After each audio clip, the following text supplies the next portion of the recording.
David Arnot. I'm the Chief Commissioner at the Saskatchewan Human Rights Commission, and today we have a courageous conversation with two very skilled presenters. We're happy to have with us today Rosalind Compton, who received her PhD in nursing from the University of Alberta and is currently an assistant professor in the College of Nursing at the University of Saskatchewan.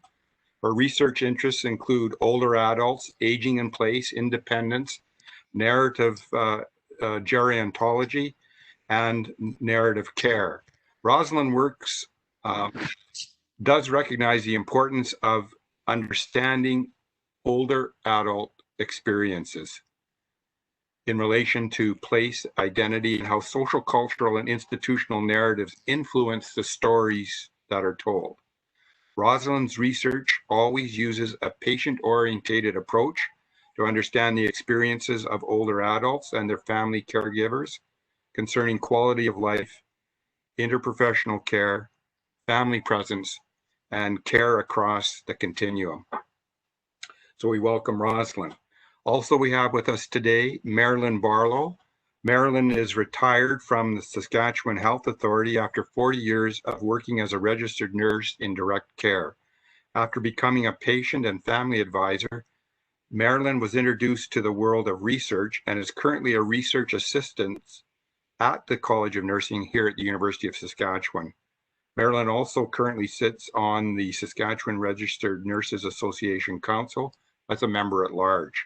She is the daughter of an independent senior living in her own home, and she is a mother of two and a grandparent of two young adults. She's been a volunteer and a union leader and a foster parent. So I mentioned today that we're really excited to have this courageous conversation.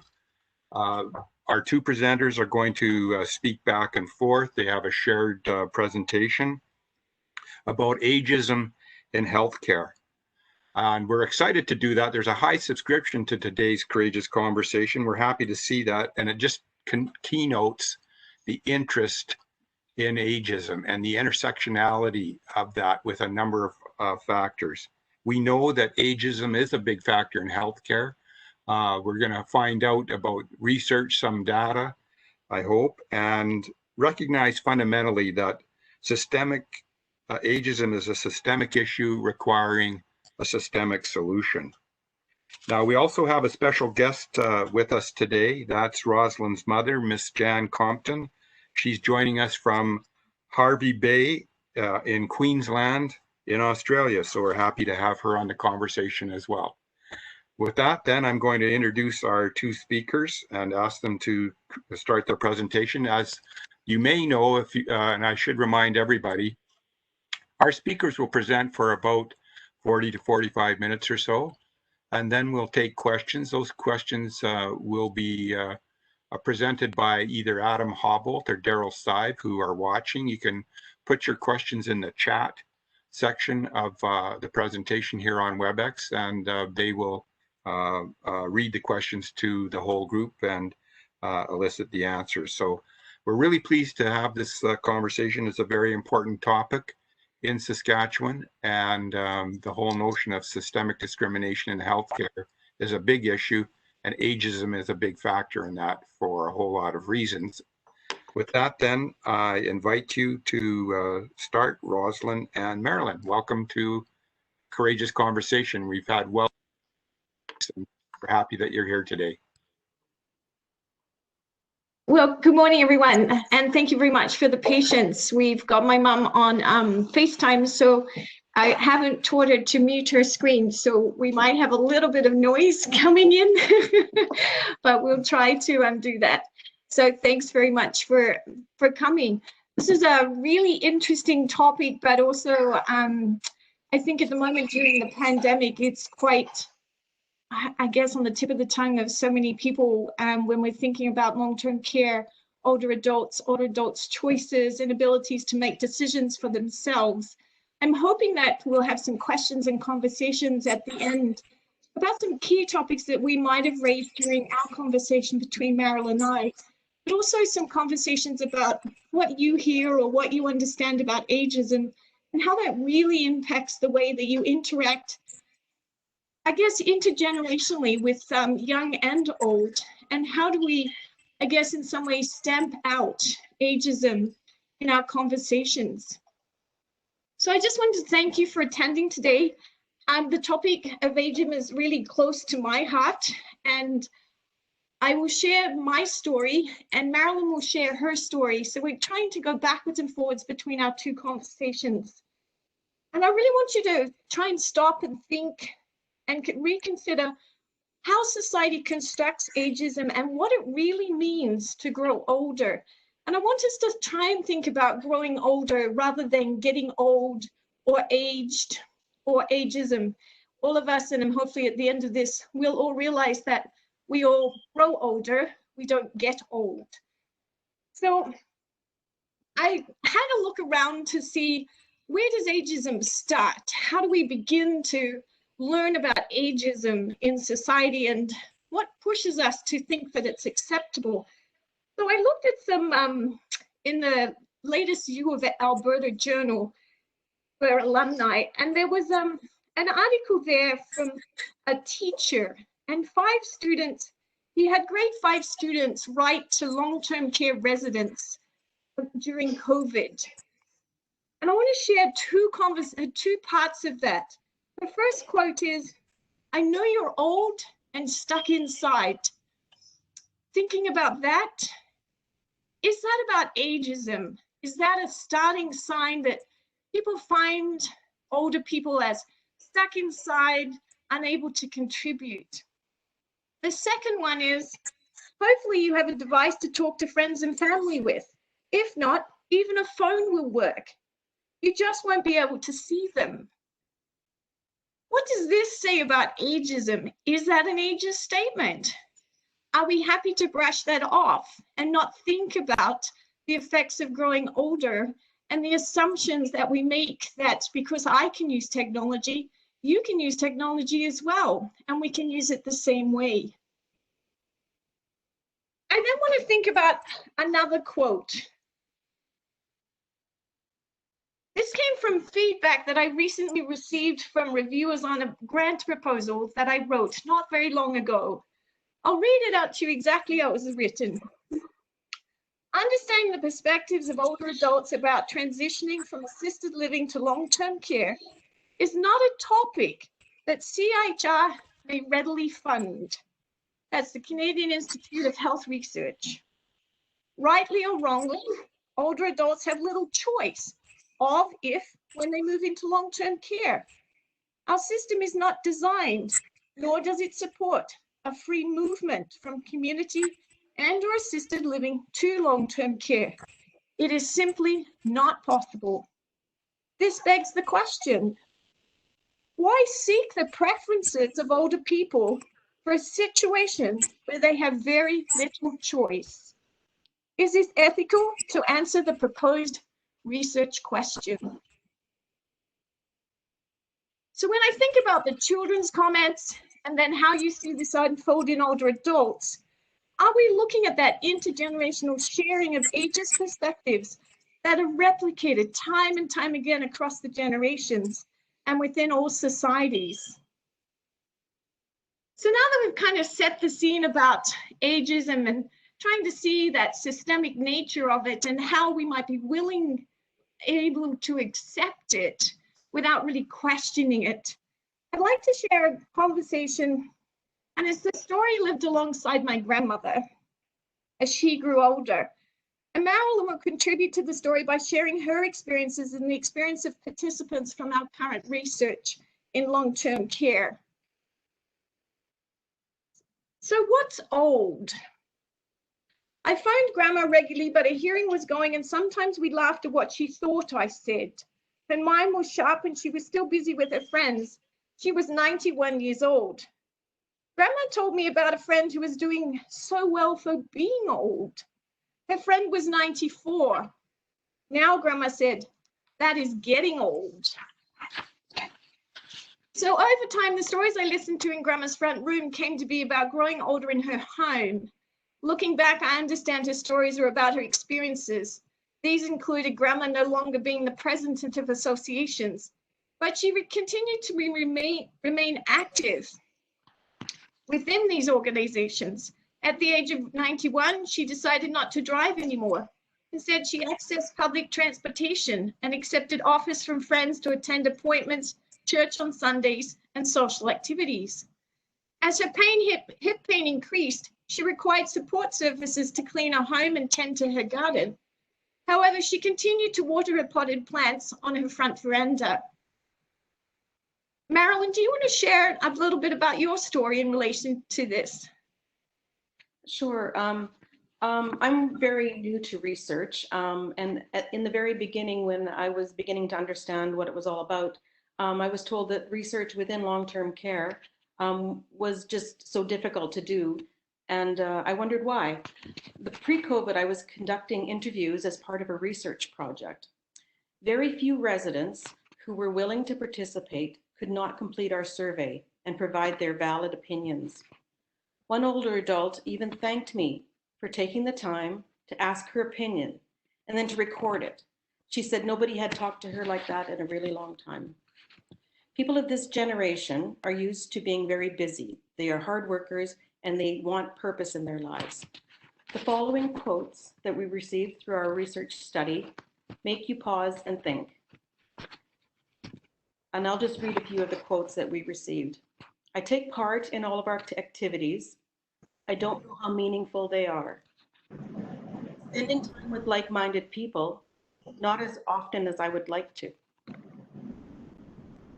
We need more activities. There is a very poor transition from assisted living into long-term care, and we are bored a lot. The social aspects don't seem to be that great at this home. There should be more things to do, and others seem bored all the time. I think that I've been well cared for here. There are, however, things that are so limited that I would enjoy doing, like gardening. There are some flowers and some vegetables, and I'd enjoy doing that.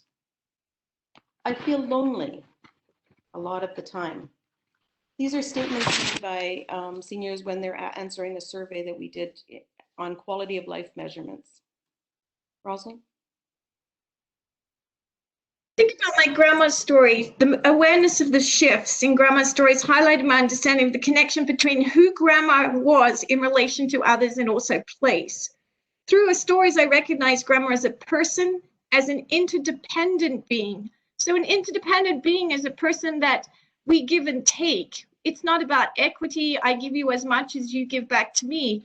But it's that realization that honestly, we all need to have a relationship with others, and that asking for help or needing help doesn't mean that we become dependent. So it's really important when we think about ageism, we're not thinking about them becoming dependent older adults. We're thinking about, we start as interdependent as toddlers. We're quite happy for someone to help us put our coats on, our boots on, and get ready to go out. And then when we become adults, suddenly we're supposed to be independent and be able to complete all these tasks on our own. And when we start to need help, people think we're dependent. But when we think about it, really, we're still interdependent. We never really were not. We always need that social or that support or that encouragement, which builds that interdependent relationship. So I realized my grandmother was becoming interdependent. So she was separate from others, she was independent, and she was connected to others, dependent at the same time. And it's really, that's a large view of who we are as people. I also understand it was through grandma's interdependence that she could name the places in which to grow older and to continue to integrate her presence. And this is through her social relationships within a community and the places she loved. So she was still connected with her communities and as recognized as a person, even though she had grown older. And even though she couldn't do her own things, she wasn't dependent. And I think we're very quick to label older adults as dependent and to see that as a negative. If we change it into interdependent, we can see it as a positive and a strength because it shows that people are connected and in relationship with others. So Marilyn? Long-term care was initially structured as a social housing facility, like a social housing setting. It was constructed, it's been around forever. And over the years, it's transitioned into a healthcare facility. And a lot of older adults that are living in long-term care are resigned to the fact that this is as good as it gets. Relationships are important to us as social human beings, and only about 35% of the residents indicated that a staff member knew the story of their life. This was a result of a lack of consistency and the lack of time on the part of the staff to get to know the residents as people and not objects of care. It can't be task orientated. As family member, I need to be here as an advocate. My dad will often tell me things that he wouldn't tell others, and then I can relay that information. He cannot live the life the way he wants. He's living the life the way he must, is what one family member participant said. And then another one is, Mom never got to live here with Dad. He thinks he's in the hospital. He's happy. We need to find a way where couples can be together because they've been together for 65 years. But now you must die alone. Rosalind?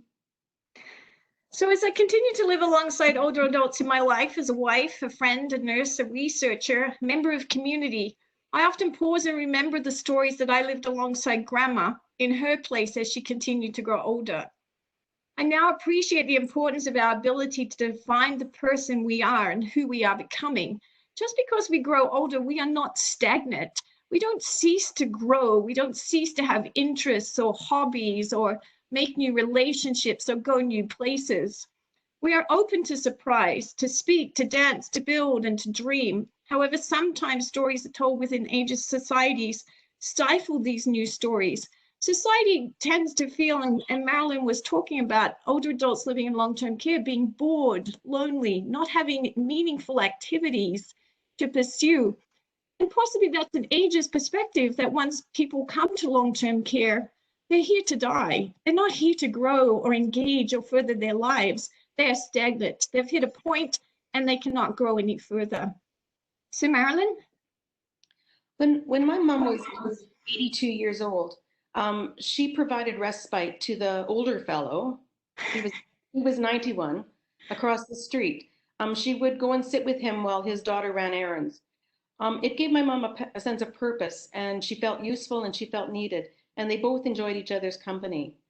Older adults need to continue with their relationships as they get older. In long-term care, recreation activities are sometimes lacking. There's nothing really appropriate set up for seniors with limited abilities to participate in. Another quote from a resident, it seems to have less skill learning opportunities here. Residents experience limited opportunities to learn new skills and participate in meaningful activities.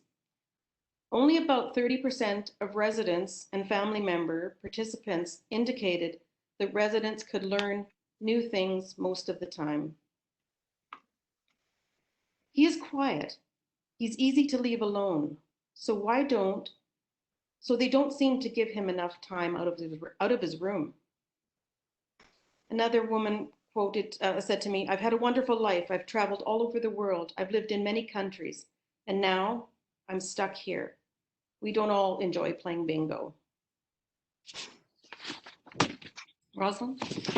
So this is a part from when I went home to Grandma in 2009. I went home to live alongside her and to share her journey of growing older. Some family members, the community nurse and the volunteers, were concerned she would fall, the yard was too big, and that she was isolated and needed supervision. Grandma was concerned about losing her privacy, the freedom of her yard, and the view from her veranda.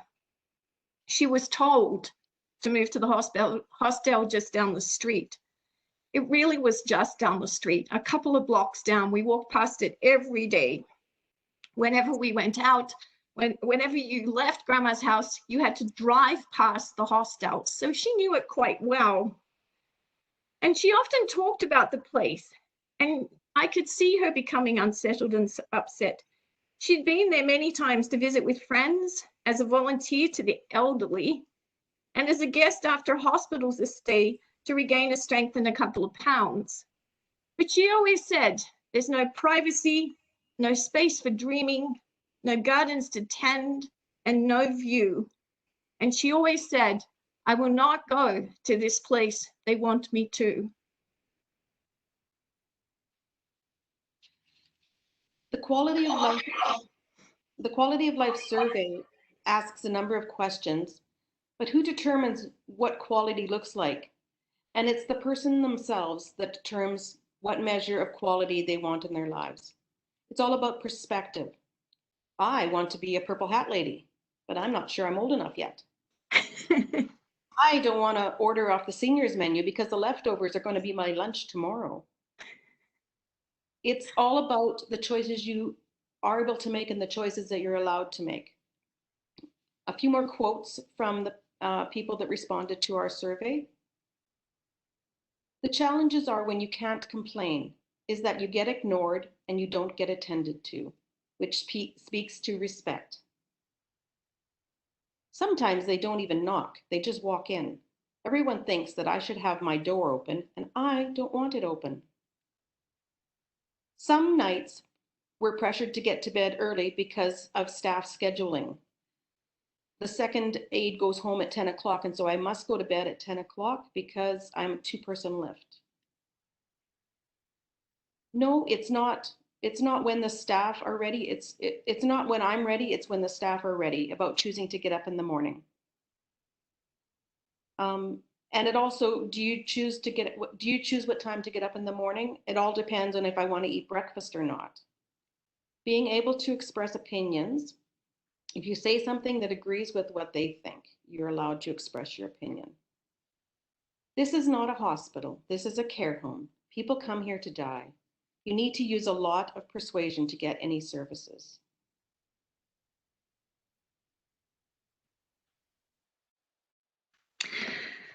So when I think about the experiences the long-term care participants that Meryl and I have been caring with, I think about the story of being vulnerable as we grow older. And Grandma often told these stories about being vulnerable.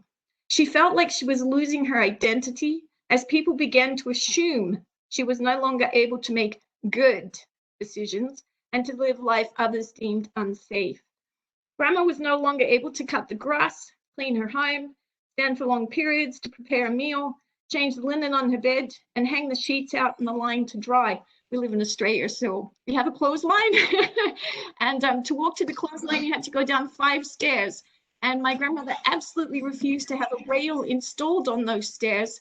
She lived at home until she was 94 and 11 months. The 11 months is very important, as she was not quite 95. And everything is measured in months when we get older, because every extra month is an extra part of being older. So it was interesting to see that. But does that mean she was dependent because she was not able to do these things anymore? When we enter relationships with others, we must come with openness and creativity. We need to step outside our perspectives and assumptions to see their world, the way my grandmother saw her world, not the way that I see her world and label it as unsafe, but how does she see her world? What modifications has she made that makes her home safe? She furniture hops, she has a walker where she needs it, she has walls to hold. She doesn't see that it's unsafe because there's no rails. She's had years of adaptation to making her home safe the way she wants it to be safe. So we must enter our relationships with what we call loving playfulness. Sometimes this is really difficult, and we forget our past stories, those past experiences. We forget to be playful. Our social, our cultural, and institutional stories become the stories we tell, and we become ageist.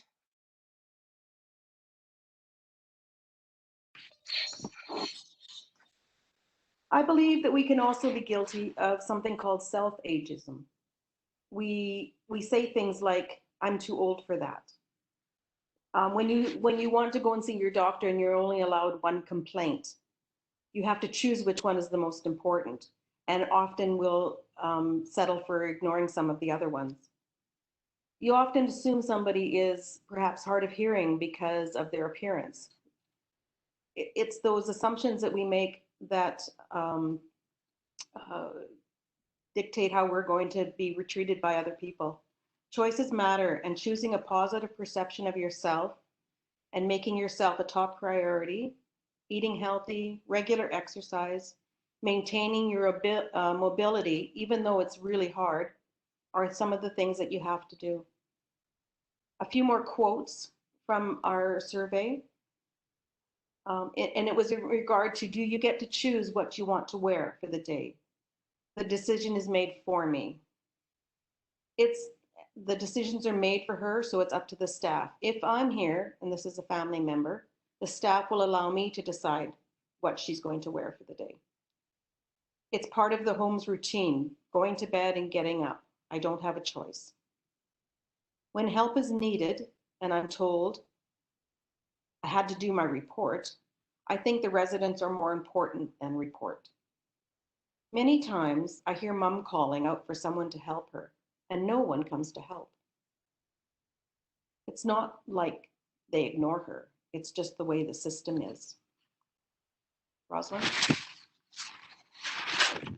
So when I think about these stories, I think about myself as a nurse. And I just want to share an occasion where I really failed to be playful when I was caring with my grandmother. So I sat and watched Grandma inch to the front of her chair. And we've all seen this. We watch older adults inch to their chair and we have these hesitations. Are they going to be safe? Can they stand? Will they have the walker? Will the walker roll away? Will they fall? And you can often see people inch closer to older adults as they stand, just in case, to be that little bit closer and hopefully break their fall should they fall. But the assumption is they're going to fall.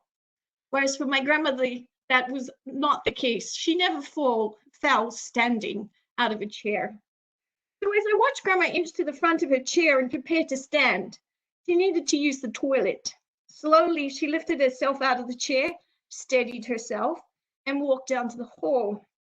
I had watched her make this trip many times, and I took this opportunity to remember her and I jostling each other down the hall to see who would get pee first. And I'm sure we've all had that experience. One toilet, in the door, gotta go, child. The child needs it before Grandma does, always. But Grandma and I always made it a race. So I remember our laughter and our tears as one of us closed the toilet door just ahead of the other. As I drifted within this memory, I assumed my role as a nurse, assessed Grandma's gait, how she was walking, how far it was to the toilet, and the absence of the handrails and her walker. The perceptions of the community nurse and volunteers and some family members influenced my assessment, and I began to compose a different story of Grandma, a social and institutional story of growing older in that hostel just down the road, a story of dependence. I had drifted into my role as a nurse and pushed aside my role as a loving granddaughter and advocate. I was not playful, I was ageist. My mom is a really strong and independent woman. She's made her own choices for years. She's cared for herself in her home, in her garden. She's made multiple quilts and crafts, and she's so talented. And I can't really envision any of that changing anytime soon, but time will tell. My brother and I told her that she could no longer climb out onto her roof. And so it starts. A restriction of some of the choices she might want to make. When you have an involved family, we advocate for residents' comfort. I've never had a conversation with staff. There was no commitment about services needed. No communication about services needed. And the last quote I have is, if she is alone and they don't give her a call button, she feels afraid that they won't come back. Awesome. So we must find courage to really listen to the stories others tell and to seek an understanding of how their story lived alongside others and within ours. So this is talking about the stories that we grew up with and the stories that we learn and the experiences that we encounter. All of these experiences live alongside the experiences of others. And if we want to say to our mother, as I have said to mine several times lately, maybe you shouldn't be climbing the ladder. Maybe this isn't good for you. Maybe you should be making another choice. What am I saying about my experience when I get older? Will I be tolerant of those conversations? I don't think so. And my mother and I have often joked about creating a storybook and having the story about she said, you said, I said. And I often think about that as ageism. What my grandmother said would and wouldn't, my mother is now saying she will and will not. And I have this fear that I'll be doing exactly the same thing in time to come. So thinking about those stories and how do we want our stories lived and told when we grow older? So we must live outside in the environment and understand how society's stories influence our understanding of what it means to grow older. The opportunity to live differently comes alive as we enter a deep relationship. As we learn to compose new stories lived with others, we can overwrite the story of ageism. Since Grandma passed away, I've continued to grow and learn from the stories that live deep within me. Sometimes, as I peel away the meanings buried in these stories, I learned about how I'm in the scripted roles of society. So my scripted roles as a nurse, the scripted role as a researcher in older adult care, my scripted roles of being a wife, a mother, and hopefully not for quite some years, a grandmother. But at my age of 50, friends are talking about becoming grandmothers. And I think this is the way society says, you will become a certain age, you'll achieve a certain milestone, you will become a grandmother. And I think about how different that is going to be for many adults my age that may never become grandmothers. We may grow old on our own. And this will be a really changing face of how we perceive ageism and also the care of older adults. So here I return to the reviewer's comment at the beginning of this conversation. So when we think about the comment, I'll read it to you again. Understanding the perspectives of older adults about transitioning from assisted living to long-term care is not a topic that the Canadian Institute of Health Research may readily fund. Rightly or wrongly, older adults have little choice of if, when they move into long-term care. Our system is not designed, nor does it support, a free movement from community and or assisted living to long-term care. It is simply not possible. This begs the question, why seek the preferences of older people for a situation where they have very little choice? The reviewer finally says, is this ethical to answer the research question? So is it right to uphold the opinion that older adults have no choice in society where they will grow older? Why are older adults' opinions about their care not important? What will it take for society to acknowledge older adults as not stagnant, rather able to continue to learn new things and engage in meaningful ways? In closing, I'd like to share this poem I wrote about my grandmother and her encounter with the healthcare system. I titled it, Where Do I Belong? Do you not know that I'm a mother of 3? I have joy in grandchildren, wave to golfers across the way.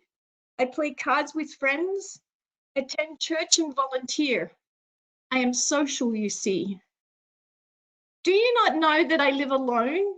I sit in my front porch and read, knit and make teddy bears for overseas. I walk to the mailbox. My garden is in bloom. I'm active, you see. Why do you not see me? I am a 95-year-old woman, brought here by ambulance. A fall at home and a weak heart have isolated me. I am crying, you see. Why don't you sit and visit with me? Chat and share your stories, love and dreams that you have. Give mine back to me, for my freedom I have lost. I am here, you see. So the story we tell must change, and it's time ageism was stamped out of the language and practice of healthcare and society. It is time we understood aging is not about becoming old. It's about growing older. And if we all grow older, why does society uphold ageism? So thank you very much for listening to our conversation. And I hope that we've really raised some points that maybe you haven't really thought about. What is ageism? And I guess the closer we get to being labeled old, the more we start to value what is and what isn't ageism and how that really influences society. I'm not sure how the next piece kind of unfolds, but I had some areas that I thought would be really good to maybe trigger some conversations around. And should we do that first, Adam, or should we go and open the floor and see if people, or David, and see if people have questions or things to share? I'd really like to hear their stories and perceptions about what we've talked about today. Well, if you'd like to. So there's a high interest. I'm thinking that you could weave some of the, well, let's go and start with a few questions. Adam and/or Daryl, can you put some questions forward? We've got a strong subscription of 58 participants today. So, and very interesting presentation, I can say.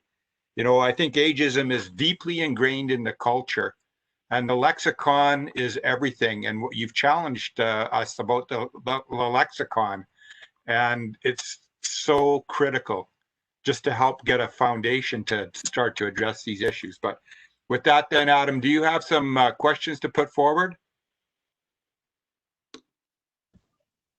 There's nothing in the queue at the moment. Everybody, if you have questions, please put them in the Q&A section at the bottom and/or the chat. I see some people with their hands up, but it was mute upon entry. So if you could just type out your questions in the bottom, I can read them out. Okay, well, this is a function of WebEx, and you know, people may not be aware, but there's a chat. If you can put, you know, enter your questions in the chat, that would be really helpful. In the meantime, then, Rosalind and Marilyn, maybe you could just address a couple of things that you would like to put forward as challenges for us to think about. Thanks very much, David. I think the first one I really want to talk about is the construction of communities. How do we build communities and neighborhoods? And how do we set older adults up to become dependent rather than interdependent? So if we think about our previous neighborhoods, you know, people sitting on their front yards conversing, and then imagine the new neighborhood where you drive past it every day, you've got a garage in the front yard. Or, you know, people, their front door is really all that you see. You can't see out into the street. And when I think about the way that we've constructed our neighborhoods and that accessibility for housing, for types of housing, I went out to the new neighborhood out at, what is that called? Evergreen, but we also went out to the walkable community at, I can't think of its name, but out near Wilson's Nursery at Brighton. It was designed for a walkable community, and I thought, perfect, this would be a great place to continue growing older. So we went to look. You can buy one bungalow, one style of housing. It only has one bathroom and one bedroom on the main floor. It's still got 6 steps up to the main door, but it's the only version in this housing estate that you could actually purchase. It wasn't centrally located to the shops. The townhouses were. However, they all had steps and no master bedrooms on the main floor, no shower on the main floor. So you're still having to climb steps. So even the way that we build, we're actually saying to older adults, you have no right to grow older in this neighborhood. You must move into a condo building or a senior's residence, or if you're going to live here, you must be independent, because it's not designed for me to come in here and help you provide care. We can't navigate the stairs. I know as a community nurse, And I often worked in downtown Sydney on the harbour, and they have the terrace houses of 6 or 7 flights, and the bathroom is often on the 4th flight. I don't know why. And I used to shower a lady who was 101, and I would walk her up there once a week. The rest of the time she used a chamber pot on the ground floor and a basin for her bath. And every time I walked her up there, I thought, what does society say about you living here? They must think you're so unsafe. And yet she was so settled. She would never imagine living anywhere. She had lived in that house since she was born.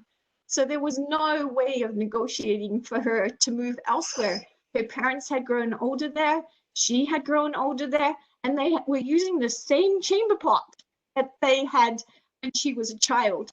So there's a lot of history in a home. And when you're building a neighborhood, we need to understand that older adults too have the right to live in a community and to live in a place that meets their needs.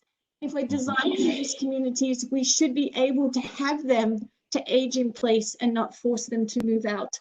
So I'm not sure if you've ventured out to look for a new home lately, or if you're even getting to that older adult group and thinking, how am I going to grow older in this house? The question is, why do we let them to continue to build places that we cannot continue to grow older in? Why aren't we lobbying for the house to be designed with wider doors, wider hallways, bathrooms on main floors, including a shower that's a walk-in, not a tub? I've never seen them until I came here, but tub baths, I'm not going to be able to shower when I get older, and I have to work out how to get that thing out of my 2nd story to actually have a shower. So there's things that we put in place that are huge barriers. So that's one thing that I'm kind of thinking about. I can see some things popping up in the chat here. Adam, do you want to screen some of those answers or questions, pardon me? Sure thing. Yeah, that would be great. All right, here's a question for either Rosalind or Marilyn. Could you comment on how internal conversations of aging, I can't do this because I'm old, etc., how that impacts our experience of aging? I think they're socially constructed, and I think if we don't do them, I think sometimes we're labeled eccentric or odd. People expect us to make those comments, and it starts really early when you think about what people see funny on Facebook, birthday cards, those jokes that they put out there. So I think in a lot of way we internalize these things over years. It's not a sudden thing that we become ageist. It starts the day we're born. And when I think about children these days who may not have grandparents when they grow older, and also children that are being raised by older parents. I have cousins who are in their 50s and 60s with, 10, 12, 13-year-olds. These children are being raised by a very different generation. I often wonder, and I would really like to ask my cousins' children, do you see your parents as being old? What do you think about older adults? Are you being raised? And I often used to hear it. My mother would take my child to daycare, and my mother was she would have been in her late 40s at that time. And the assumption at daycare was that she was actually the mother of my child. And I thought, isn't that interesting? It's becoming more acceptable, and it's not odd for my mom to take the child and for them to assume that she's the mother. But 10, 15 years ago, there would have been an assumption that she was the grandmother. So there is this starting to shift about who we see as being old. And I think it's a shift that's happening because children are having parents that are older. So I'm not sure if that answers it, but that's where I see it coming from. Marilyn, did you have something to comment about that?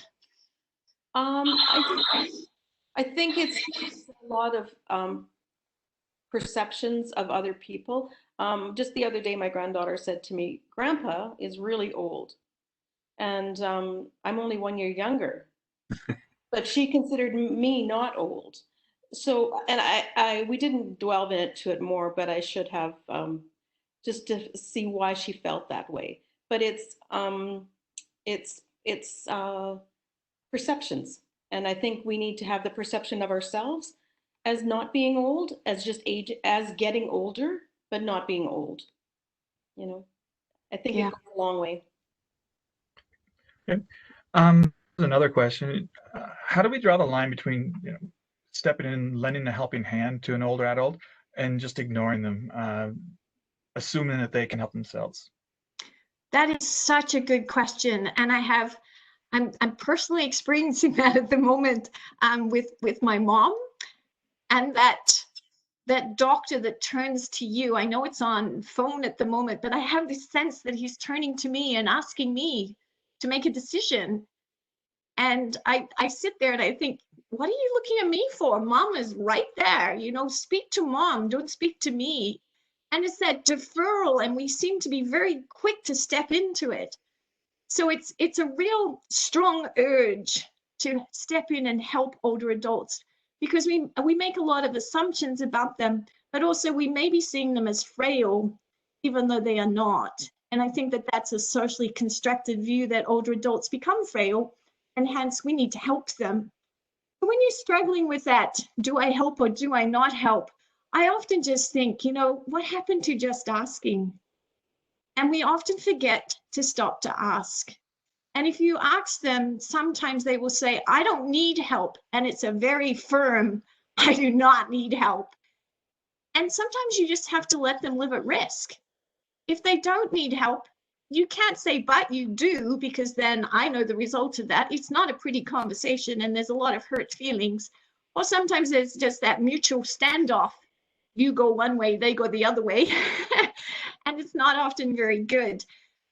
But often if we take the time to actually ask, but it's also a way of being together over time. So it's that relationship. And even sometimes when we have that really good relationship, we can have that sense, she says she doesn't need help, but she doesn't want to ask me for help. And we can have a conversation about that because we have a good relationship and we have some trust. Where the part comes in, and where my grandmother always said, was when home care came in, she felt that they were judging her, and she wouldn't let home care in because she thought that they would make her go to a nursing home, because they would determine her as dependent and not able to live on her own. But they didn't ask her. They didn't talk to her about how she manages. What are the adaptations she's made? What are the adaptations you've done? And I think about when you ask an older adult, do they need a walker? I mean, who's asked that? I think you need a walker. I think you're a little unsteady. We should get a walker. And I know lots of older adults say, I have one in the closet. I have it next to my chair, but I don't use that. Or I have one, I only need it when I leave the house. They've got ideas about the walker. And where did that walker come from? It came from society that says, you have a walker, you're now old, you're now frail. We now have to be careful with how you move. Maybe it's time to start thinking about moving. But also these days as well, you're starting to see younger adults with walkers, children with walkers. These children may never have walked previous generations. They would have been in a wheelchair. But now with technology and limbs and braces, they're able to walk with a walker. So that stigma of the walker may change over time, but for this age group, that stigma of the walker is attached to society's label of being old. And it's a clear indication that they're no longer able. So I think when you're trying to decide, do you offer help? Do you not offer help? Think about the relational. Think about, if I was in this position, how would I like somebody to ask me if I needed help? How would I like them to talk with me, not at me, to me, for me, but with me in that relationship? And you may see a change in acceptance. But it's always important to remember, people are people. We don't care for them. We don't do things to them. We do things with them. And you know yourselves, when people start to do things with you, you are far happier to accept help and assistance. Marilyn, did you have anything else to add? I would say that it's what those courageous conversations are all about, is you have to have them, right? You can't avoid them. You have to be present in their lives. But I know, I don't know if you've ever had the clash with your parent at the till where they are going to pay and you're going to pay, and you have this swap of wallets going back and forth, and there's no arguing with somebody that's strong-minded, strong-willed, especially like my mother. So you have to be present, you have to be willing, and you have to find the moment where you can have those conversations about, and it doesn't have to be like sitting down at the table for a purposeful conversation. It can be out in the walk or out in the garden, or just a what's next, mom conversation. Like, what do you see as next? I think that's important. Yeah, I really like that visual at the checkout, because that's exactly what it is. And in society, we're more happy to have that visual, that financial struggle, rather than the struggle with our activities of daily living, with the other things. But that who's going to pay is a great example. So thanks for sharing that. It brought back lots of good memories. Adam? Yep. Here's one. Another question. As I listened to your presentation, I didn't catch any reference to the terms disability or disabled. A person with disability can also grow old and experience ageism, intersecting with what they would have already experienced in the course of their lives, ageism's close cousin, disablism. They find themselves living in the interstice of both isms. Similarly, as one grows old, they may experience impairment and perhaps also disability and find themselves in that interstice. Do you have any thoughts or comments in that respect? I really don't like the word disability. I see things as having abilities. All of us have abilities, and we all have challenges.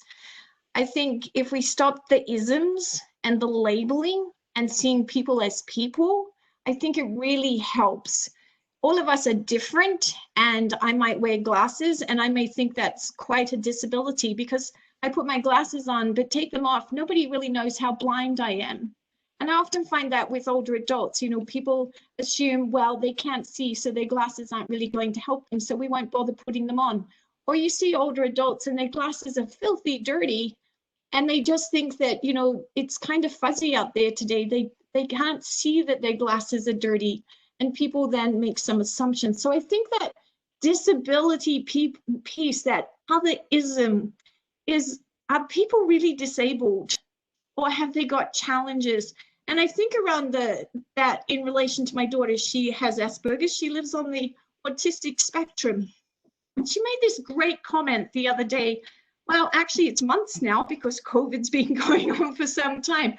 But she said to me, after a couple of weeks of COVID and all of us were starting to go crazy and feeling cooped up, she said to me, Mum, you know, people are living the way I like to live.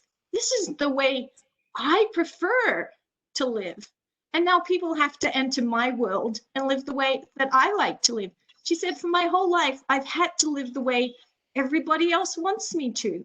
She said, now I get to live the way that I just love it. And she's thriving. And I think of her disability, and I have never thought about her as having a disability. I think she has abilities, and if I look at her math and her creativity and all of these things, she is very able. If I look at her writing English, she's very disabled. It's a total challenge for her. So I try to encourage society to think, and when I think about building age-friendly communities, I don't actually think they're age-friendly, because if we put laybacks into pavements, it helps everybody. Mothers with prams, children on bicycles, people with walkers, wheelchairs, pushing the grocery cart. It's not about older adults being able to get up there in their wheelchair and their walkers and things. If it was about that, why does Saskatoon leave a 1-inch lip on the edge of those laybacks that should be ground level? Why do they put that barrier still there for everybody else? If you can't tip your wheelchair to get it up over that 1-inch lip, it doesn't matter there's a layback. It's still useless. It's still useless for mothers with babies in prams or little kids out for the first time learning to walk, and they trip on that little 1-inch lip on the layback. So it's really trying to think about, if we're going to make communities friendly, we're looking at everyone's ability, not trying to label it in one form or another, because until we can remove the labels, we'll never see people as people. We'll always see them as a label. It's the same in healthcare. I can give you a label of being a diabetic. Everywhere you go, you're a diabetic. But I'm a person living with diabetes. My diabetes does not come first. And I think that we really have to try and change the way we think about people. Marilyn, did you have anything to add to the question? I think a lot of the concerns that I have seen when I've interviewed people living in long-term care is that very quickly after moving in, they fear losing their mobility. They fear not being able to walk to the bathroom anymore, So I think we need to really focus on therapies in long-term care, which is lacking right now. Physical therapies and recreational therapists who are skilled at finding the ability in a disabled person's world, you know. And with technology, that is even more accessible for people with limited speech or limited ability to communicate and stuff. So I think that we need to find the ability in a disability. And I think that example is really good about older adults going from their home into long-term care. And I know many older adults who went into long-term care were able to walk. And it is a very short period of time once they arrive through the door that they're no longer able to walk. They're no longer able to weight bear. We have made them disabled. We have taken away their ability to walk through the lack of care or the lack of services or the lack of equipment. So in sometimes community actually imposes the disability onto somebody. All right, here's another question. You had mentioned dependency, and I feel like that is significant. We don't often see older adults if they can function in our neighborhoods, but once they're in long-term care, they are required to become completely. Sorry, I just lost a track here. I apologize. Sorry, they're required to become completely dependent. Is there a fix for the space in the middle between being fully functioning and in our community and completely dependent? I think there's always that space in between. We all live in that space in between, if I understand correctly. We are all interdependent.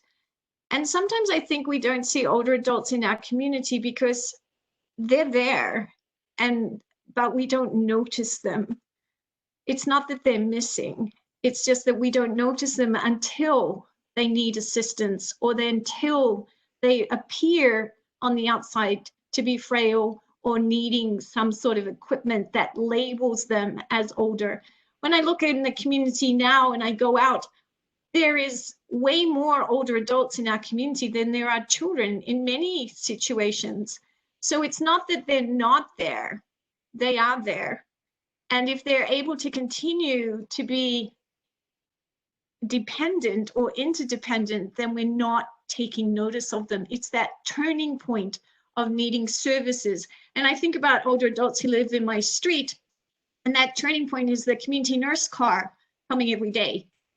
I mean, here they're not labeled, but in Australia, we had signs on our doors. And I used to have clients say to me, can you not park outside my house? Because I don't want people knowing that I need help. I need you to park a little further away. And I used to think that they see me walk up your drive every day. And it doesn't matter where I put my car, but it had a lot to do with them. So I think when older adults come into nursing homes, and I think the same thing when people come into acute care, we strip them of their independence. We put them into pajamas that don't fit, that aren't comfortable, and they may not actually even be able to mobilize them. And I think of older adults, or even, they don't even have to be that old. People don't need to be old to have challenges in acute care, or in the hospital system, or long-term care. If you gave me a Foley catheter, an IV pole with an IV pump on it, and then a pair of pants that kept falling down every time I walked, and a shirt that the straps didn't stay up and the buttons on my shoulders didn't stay together, I may actually not walk. And I may not be comfortable to get up to walk because my fear of falling is real. My pants are going to fall down. I have no edge Foley catheter. I can't mobilize with my IV pole because I feel unsafe and it's very tippy. So we actually make people dependent. They come into the hospital, you've been taking your chem strips for your diabetes, you've been checking your sugars at home, what, 20 years? And you come into hospital and all of a sudden the nurse has to check your glucose. They don't trust you to check it yourself and to give them an accurate reading. All of a sudden you're dependent on them. You need it done 3 or 4 times a day, and they come and they poke you at their convenience when they're ready at the time they'd like. But for you at home in your own schedule, this is very different. So when we enter the nursing home, that dependence quickly comes because the nursing staff are too rushed. They don't want to wait for you to walk to the bathroom. They'd rather put you in a chair and wheel you there so that they can get to the next person. There is not enough staff to meet the needs, and the layout of the nursing homes are not designed in Saskatoon, I'm appalled. They're not designed to keep people independent. You don't even have a toilet in some nursing homes in your own room. The toilet is miles away. How can you get there independently? Or they put a commode in the middle of your room. The door is wide open. Who wants to pee there? I pee with my door open because when I have a kid and a dog, they open the door anyway. That's my choice. But when we live in a home, it's about privacy. You take all of those things away and I'll become dependent because I don't want to pee in the middle of my room with my door open. I want to use the bathroom, but the bathroom is 6 doors down from my room. I can't get there on my own because the person outside, 3 wheelchairs are outside my room. There's people moving with walkers. The hallway is too narrow. I can't navigate it safely, or I can't even see it, or I may not remember, is it left or right? And by the time I've located the bathroom, I'm incontinent, and then I feel more dependent. So I think that it's really important when we're trying to decide about whether the person becomes dependent or does society make them dependent. And here's another question. When my stepfather passed away, my mother was left with lists and lists of things to do. And luckily, I was there to step up and help her through it. But it made me wonder, where are the NGOs and advocacy services for aging adults? Do these exist? And that is a really good question. And I guess in some ways, I'd make a plug. There's a few. However, funding is very difficult to secure and sustainable funding even harder. Not-for-profit organizations are very dependent on the clientele, and they're very dependent on funding or being able to, and the new term, crowdfund, find sponsors, find people that will support them. So there are some, however, they're very few and hard between, but they're also very hard to sustain. Volunteerism for these types of advocacy groups is not as easy necessarily. Older adults who volunteer, have volunteered for years, are growing older, and the younger generation are not necessarily fulfilling the spaces with different commitments. And also when they do exist, oftentimes people don't know. And I think about Seniors First, an organization that I did some research with here. It's based out of Market Mall now in the over 55s clinic. But I remember clients telling me when I was asking them about the service and interviewing them about Seniors First, they said, we couldn't find them. We didn't even know they existed. How am I to find these services if I don't have internet? The assumption is that we all can look on the internet to find a service, but can we? Do we have access? Can we navigate it? Can we even work out, click here, click there, and by the time you've taken 3 or 4 clicks to get to find more about the service? So in lots of ways, services are provided, but how do we make them accessible, and how do we get the message out there that it's okay to use a service? It's okay to ask for somebody to collect your groceries. it doesn't mean that you're old or dependent because you're reaching out to these services. So I think in lots of ways, the services exist. How people access them and find them is difficult.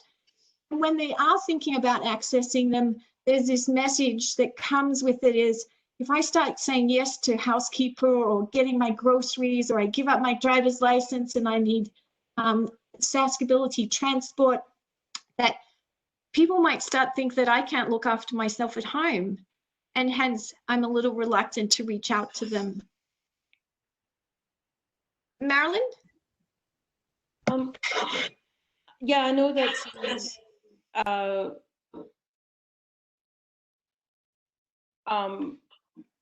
there's a role for a really active or community-based seniors advocate who would be able to contact, you know, or give people the resources that they need. I know this generation that we have right now that is in the 80s and 90s are not tech savvy, and they have, I mean,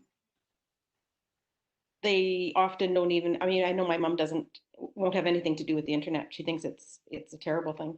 And, but she still goes to the bank and she gets her passbook updated. I don't know how many people out there still have a passbook, but she goes and she gets it updated. So I think every individual situation needs to be looked at, and the families are the ones that are going to know best whether or not their parent is going to need help. I know there are some services in town that will, and part of the interviewing process where they needed to get their family to a physician's appointment, and the care home had a bus for them to use, but did not have a driver. And so then they had to resource a driver to be able to get their parent to the appointments that they needed to. So I think that if you look closely at the community supports that are available, there could be something out there that you could access for your parent if you're not able to do it yourself. And I think that point was really important about that seniors advocate in Saskatchewan. Like, we really need to have representation on ministry levels, government levels, healthcare levels for that senior advocate and a navigator, and somebody that is designated to helping coordinate, communicate, share, disseminate. Even when I think about accessing acute care services, when you get to the door of the hospital, having a seniors advocate there, or somebody that's there that's able to help you navigate the system, but understanding the system through your eyes, not through theirs. Oh yeah, you go to the information, she says, you know, it's down the hall, take the first left, the first right, down the hall a little further, and it's the next left. Well, how far is down the hall? Is it half the hospital main hallway? Is it just down the hall? You have to decide how far it is that you're able to walk. And if you can't navigate that, you need somebody there with you. And if you don't have a family member, and Marilyn talked about that, about if I'm not here, my mom or my dad won't be telling that, nobody will be listening to them, or they won't be telling them the things that they really need to tell them because they don't feel comfortable. So by trying to have this, a seniors advocate or a representation across services, particularly healthcare and living activities, services, I think it's really important that it is seen to be available, freely available, and not labeled, that if you're accessing this service, you're starting to be dependent. Thank you, Adam. I think it's probably time that we have to close the questions.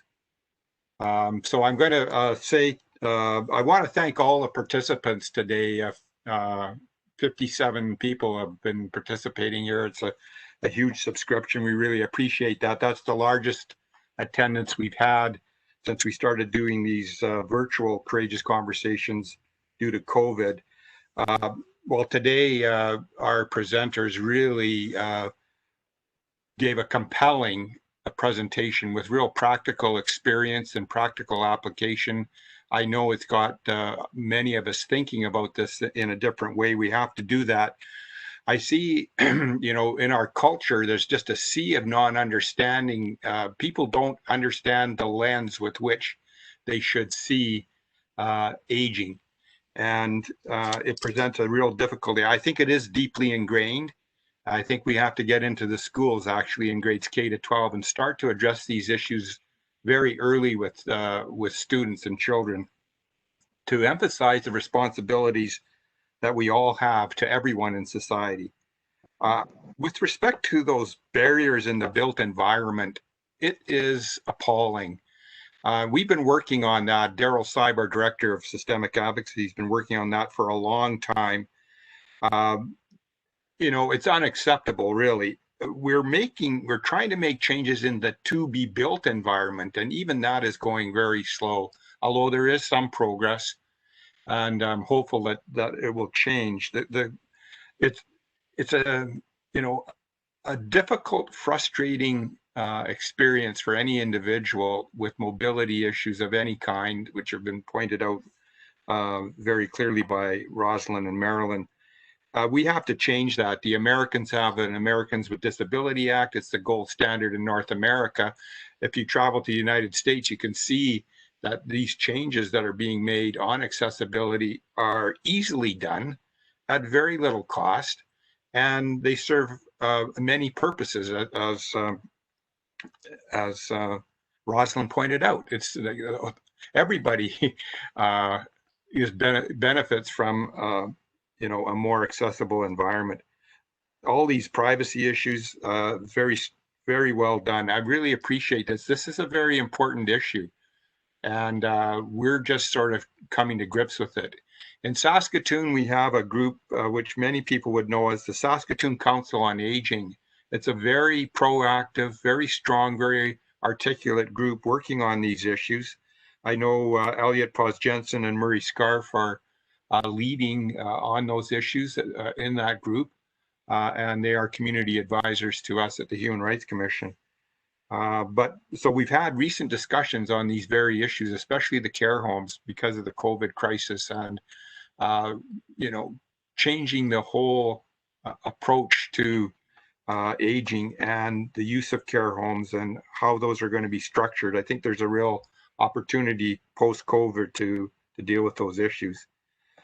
So I want to and also in Saskatchewan, there is now a Ministry of Seniors, and the Minister of Seniors is Warren Kading. And I know that there have been approaches to the minister. I think there's a lot of work to do. We all have a lot of work to do on these issues. But I really think that our courageous conversation this morning has been really compelling, and one which has made us think about this much more. Also, I just want to say as well that at the Human Rights Commission, in our next 5-year plan, what we're just starting now, implementing it, we have a heavy emphasis on systemic advocacy, because we know that that kind of advocacy can change proactively, not incrementally, you know, faster anyway than normal. Some of the changes that we need in society. So Daryl and his team are working hard on that. The accessibility issue is a big issue. And we're really interested on aging and the discrimination that people feel, see, and are discriminated against in the healthcare system based on aging and all the assumptions and myths that go with that. So with that, I want to thank everybody, and I want to thank our speakers. We will convey to you this book, and this book is the Words Matter book. What it is a leather-bound copy of the Saskatchewan Human Rights Commission's greatest contribution to Canadian jurisprudence. It's the hate speech, the decision of the hate speech and the factum used by our lawyers. There's amazing congruence between our factum and the actual judgment of the Supreme Court of Canada in 2013. I'm very proud of the work we did on that, because hate speech is proliferate on the internet, and we need to curb that. So we're proud. This is the highest honor we can give you, Rosalind and Marilyn, and we'll convey that to you, as well as one of our well-known coffee cups soon. But I thank you very much for participating today, for bringing your perspective on these issues. You're obviously experts in leading in your thinking on these issues, and I'm glad we're able to have you present, and we look forward to working with you as you continue to do your work. We want to know more about what you're doing, what you're finding, and I'm sure you have some suggestions to us on the work that we can do in systemic advocacy. So with that, I thank you very much. Thank you for being champions for human rights in Saskatchewan, both of you, Marilyn and Rosalind. And I want to thank everybody for participating, and we'll look forward to the next courageous conversation later this summer. So thank you very much, everyone, and best wishes to everyone. Safe travels. And I'd just like to say thank you very much for the invitation. It was a great honor and such an important conversation. And the more that we can have these conversations and make them public and be courageous, challenge the ageist perspectives that you come up against. You know, sometimes we can say it in a flip comment, but they're meaningful, and making sure that you're very purposeful and meaningful when you're taking action against ageism, that it's to make a better world for all of us, because we are all growing older. It's not something that we just get old in the next day. So thank you ever so much. And I would like to thank Marilyn very deeply for the work that she does with us as a family partner in our research, and also as a great advisor and expert on our team, and for being courageous to come today and to share her experience. It was fabulous to co-present. So thank you very much for the opportunity. All right. Thank you very much. Well done. Thank you. Bye now.